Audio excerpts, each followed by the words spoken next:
तो नमस्कार। आज हम लोग इसमें आज पढ़ेंगे लॉ ऑफ डिमांड।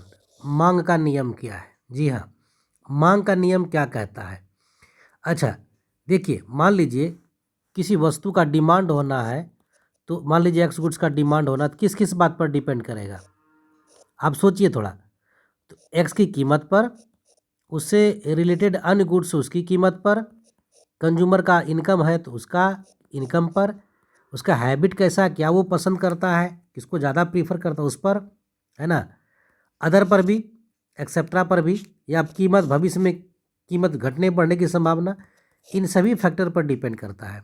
लेकिन मांग का नियम कहता है किसी वस्तु की कीमत में परिवर्तन वस्तु की मांग पर पड़ने वाले प्रभाव का अध्ययन हम इसके पहले कर चुके हैं। यहाँ पर देखिए क्या कह रहा है।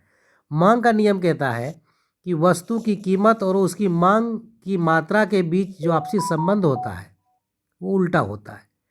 यानी कि कीमत और उसकी मांग के बीच में विपरीत संबंध होता है। क्या कहता है, मांगी गई मात्रा और उसकी कीमत के बीच विपरीत संबंध होता है।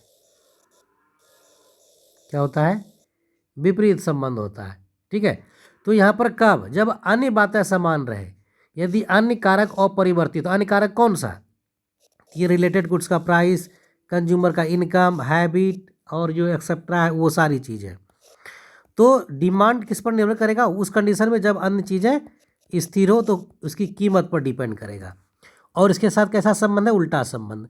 उल्टा संबंध का मतलब होता है जैसे जैसे कीमत बढ़ेगी वैसे मांग घटेगा, मांग की मात्रा घटेगी।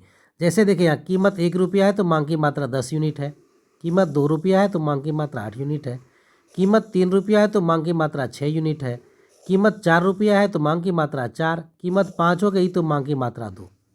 यहाँ पर आप क्या देख रहे हैं, जैसे जैसे कीमत बढ़ रहा है ना, वैसे वैसे मांग की मात्रा कम हो रही है। तो यही है मांग का नियम। और यदि इसको आप ग्राफ में देखना चाहेंगे तो ग्राफ इसका अगर बनाना चाहेंगे आप यहाँ पर, तो हमारा ग्राफ कैसे बनेगा उसको देखिए। उस ग्राफ को भी हम दिखाते हैं आपको। यहाँ पर हम जो है एक्स एक्सिस है और वाई एक्सिस है। एक्स एक्सिस पर प्राइस और ये क्वांटिटी है ना। तो यहाँ पर आप देख रहे हैं जैसे जैसे प्राइस घट रहा है वैसे वैसे क्वांटिटी बढ़ रहा है। या उसका उल्टा चलेंगे कि मान लीजिए कीमत इतना है, कितना, इतना, तो डिमांड यहाँ से यहाँ तक है।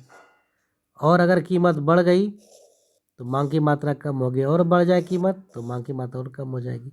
इसी का उल्टा चलेंगे तो भी सही है, जैसे जैसे कीमत घटेगी वैसे वैसे जो है इसकी मात्रा, कीमत घटने से क्या होगा, देखिए मांग की मात्रा बढ़ती है। तो ये क्या हो गया हमारा, यही है मांग का नियम।